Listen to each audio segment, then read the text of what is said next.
എല്ലാവർക്കും സ്വാഗതം. ഈ റിവ്യൂ ഇഷ്ടപ്പെടുവാണെങ്കിൽ ഒന്ന് ലൈക്ക് ചെയ്തും സബ്സ്ക്രൈബ് ചെയ്തും സപ്പോർട്ട് ചെയ്യണേ.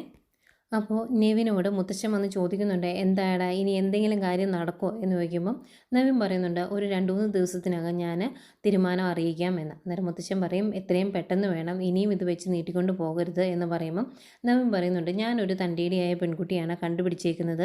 അതുകൊണ്ട് തന്നെ അത് പറയുമ്പോൾ അച്ഛനും അമ്മയും ഒക്കെ എനിക്കെതിരെ തിരിയും. ആ സമയത്ത് മുത്തശ്ശൻ എൻ്റെ കൂടെ നിൽക്കണം കേട്ടോ എന്ന് പറയുമ്പോൾ മുത്തശ്ശൻ ചോദിക്കുന്നുണ്ട്, വീടിനകത്ത് വിപ്ലവം നടത്താനാണോ നിൻ്റെ പരിപാടി? ഏതായാലും നീ ആ പെൺകുട്ടിയോട് ഇഷ്ടം പറഞ്ഞിട്ടില്ലെന്നല്ലേ പറഞ്ഞു, ഇഷ്ടം പറയേ, എന്നിട്ട് എന്താണെന്ന് വെച്ചാൽ നമുക്ക് ബാക്കി കാര്യങ്ങൾ ചെയ്യാമെന്ന് പറയും. അന്നേരം നവീൻ പറയുന്നുണ്ട്, ഇഷ്ടം ഞാൻ ഉടനെ പറയും, അതിനുശേഷം മുത്തശ്ശൻ എൻ്റെ കൂടെ നിൽക്കണം എന്ന് പറയുമ്പം മുത്തശ്ശൻ പറയുവാണ്, ആദ്യമേ നമുക്ക് നിൻ്റെ അച്ഛനോട് സംസാരിക്കണം, അവനെ എങ്ങനെയെങ്കിലും വരുതിക്ക് കൊണ്ടുവരാം, എന്നിട്ടേ നിൻ്റെ അമ്മയോട് പറയാവുള്ളൂ, അല്ലെങ്കിൽ രണ്ടും കൂടി നമ്മളെ വറുത്തെടുക്കും എന്ന് പറഞ്ഞിട്ടാണ് മുത്തശ്ശൻ റൂമിൽ നിന്ന് പോകുന്നത്. മുത്തശ്ശൻ പോയി കഴിയുമ്പോൾ നെവിൻ അനിയെ വിളിക്കും. എന്നിട്ട് എന്തായടാ, എന്തെങ്കിലും പുരോഗതി ഉണ്ടോ കാര്യങ്ങൾക്ക് എന്ന് ചോദിക്കും. അന്നേരം അനി പറയുന്നുണ്ട്, ഞാൻ നിന്നോട് 2 ദിവസത്തെ സമയം ചോദിച്ചായിരുന്നല്ലോ, അവളുടെ സ്വഭാവം അറിയാലോ, അവൾക്ക് വിവാഹത്തോട് വലിയ താല്പര്യമൊന്നുമില്ല, അതുകൊണ്ട് ഇത് പെട്ടെന്ന് പോയി അങ്ങ് പറയാനൊന്നും പറ്റില്ലല്ലോടാ എന്ന് പറയുക. അന്നേരം നെവിൻ പറയുന്നുണ്ട്, അതെനിക്കറിയാം, നീ പയ്യെ സമയമെടുത്ത് പറഞ്ഞാൽ മതി, കുഴപ്പമൊന്നുമില്ല, ഞാനും അവളും നല്ല ഫ്രണ്ട്സ് ആയതുകൊണ്ട് അതിനിടയിലേക്ക് ഈ കാര്യം എടുത്തിടാൻ എനിക്കൊരു ബുദ്ധിമുട്ട്, ചിലപ്പോൾ ആ ഫ്രണ്ട്ഷിപ്പ് പോലും ഇല്ലാണ്ടായാലോ, അതുകൊണ്ടാണ് ഞാൻ പറയാത്തത്, ഇനി നിനക്കെന്തെങ്കിലും ബുദ്ധിമുട്ടുണ്ടോ എന്ന് ചോദിക്കും. അന്നേരം അനി പറയുന്നുണ്ട്, എനിക്കൊരു ബുദ്ധിമുട്ടും ഇല്ല, ഒന്നുമില്ലെങ്കിലും നീ എന്നെ വലിയൊരു ആപത്തിൽ നിന്ന് രക്ഷിച്ചതല്ലേ എന്ന് പറയുക. അന്നേരം നവീൻ പറയുന്നുണ്ട്, എടാ അതൊന്നും മനസ്സിൽ വെച്ചല്ലാട്ടോ ഞാൻ നിന്നോട് ഇത് സാധിച്ചു തരാമോ എന്ന് ചോദിച്ചത്, നീയും അവളും തമ്മിൽ നല്ല ഫ്രണ്ട് ആയതുകൊണ്ട് ഞാൻ പറഞ്ഞതേ ഉള്ളൂ, നിനക്ക് എന്തെങ്കിലും ബുദ്ധിമുട്ടുണ്ടെങ്കിൽ എന്നോട് പറഞ്ഞാൽ മതി, ഞാൻ വേറെ എന്തെങ്കിലും മാർഗ്ഗം നോക്കിക്കോളാം എന്ന് പറയുവാണ്.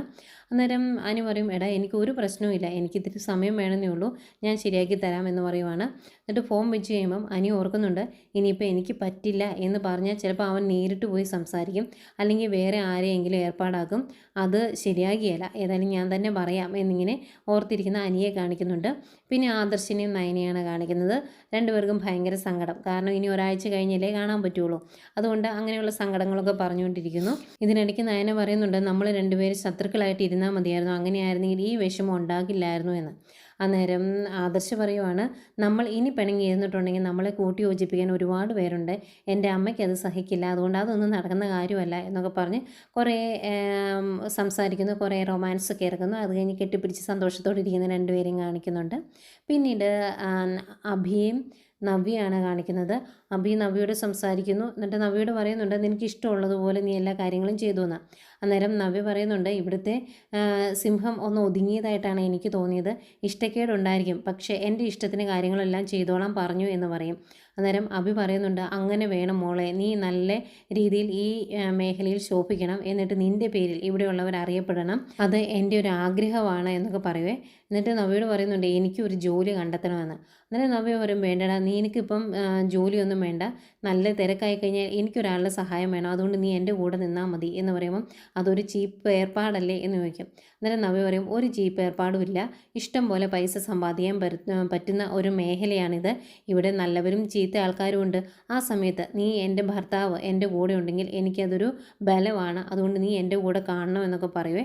അന്നേരം അഭി പറയുന്നുണ്ട്, നിൻ്റെ കൂടെ തന്നെ ഞാൻ കാണും, പക്ഷേ എനിക്കൊരു ജോലി ഇല്ലാത്തത് എനിക്കൊരു വിഷമമാണ് എന്ന് പറയുമ്പം നവ്യ പറയുന്നുണ്ട്, എടാ നല്ല രീതിയിൽ ഈ മേഖലയിൽ നിന്ന് പൈസ ഉണ്ടാക്കി കഴിഞ്ഞാൽ ആരും പ്രതീക്ഷിക്കാത്ത രീതിയിൽ ഒരു കൊച്ചു ജ്വല്ലറി തുടങ്ങാനുള്ള പൈസ നമുക്ക് ഉണ്ടാക്കാൻ സാധിച്ചാലോ, അങ്ങനെയായാൽ എങ്ങനെയുണ്ട് എന്ന് ചോദിക്കും.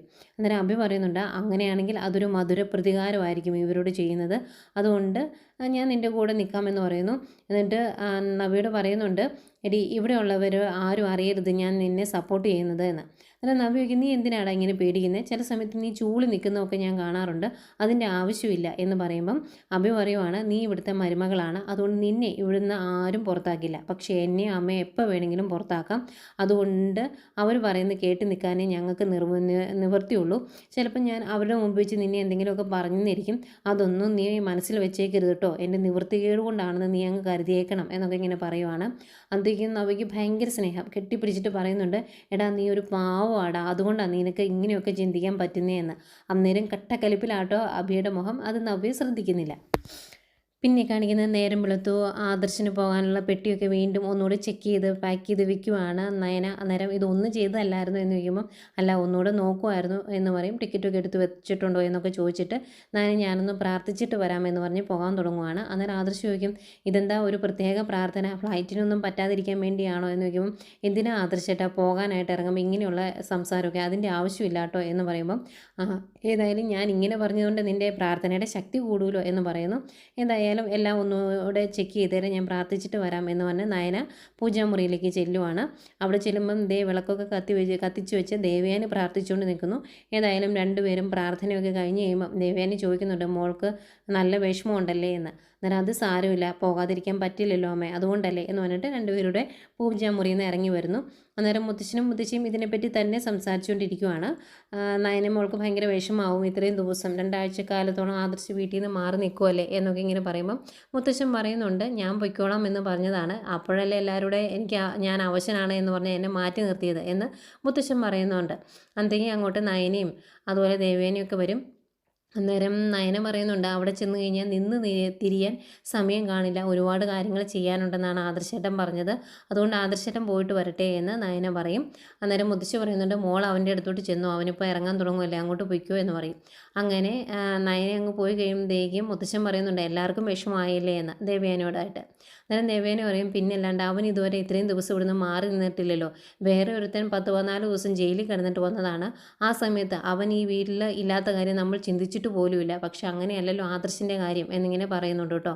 അന്നേരം മുത്തശ്ശൻ പറയുന്നുണ്ട് അവൻ്റെ സ്വഭാവ ഗുണം കൊണ്ടാണ് അവൻ ഇങ്ങനെയൊക്കെ നമ്മളുടെ മനസ്സാക്കിയെടുത്തത്, പിന്നെ ഈ കുടുംബത്തിലുള്ളവർ തന്നെ നമ്മുടെ ജ്വല്ലറിയെ തകർക്കാൻ ശ്രമിക്കുന്നുമുണ്ട്, പക്ഷെ അതൊന്നും നടക്കുകയില്ല, നിൻ്റെ മകനാണ് അതിൻ്റെ തലപ്പത്തിരിക്കുന്നത്, അവന് എങ്ങനെയാണ് ചെയ്യേണ്ടത് എന്ന് നല്ല രീതിയിൽ അറിയാം എന്നൊക്കെ പറയുന്നുണ്ട്. അപ്പോഴത്തേക്കും നയന ബെഡ്റൂമിലേക്ക് ചെല്ലും. എന്നിട്ട് നയനയ്ക്ക് ഭയങ്കര സങ്കടം, അത് കാണുമ്പോൾ ആദർശയെ ചേർത്ത് പിടിച്ചിട്ട് പറയുന്നുണ്ട് നീ വിഷമിക്കൊന്നും വേണ്ട, നിന്നെ നോക്കാൻ ഇവിടെ ഒരുപാട് പേരുണ്ട്, അവരെല്ലാം മത്സരിച്ച് നിന്നെ നോക്കുമെന്നൊക്കെ എനിക്കറിയാം, പിന്നെ ശരീരമൊക്കെ നന്നായിട്ട് നോക്കിക്കോണം എന്നൊക്കെ പറഞ്ഞിട്ട് അവർ രണ്ടുപേരുടെ ഇറങ്ങി വരുന്നു. അപ്പം ആദർശ് പോകുന്നതുകൊണ്ട് തന്നെ എല്ലാവരും ഹാളിലുണ്ട്.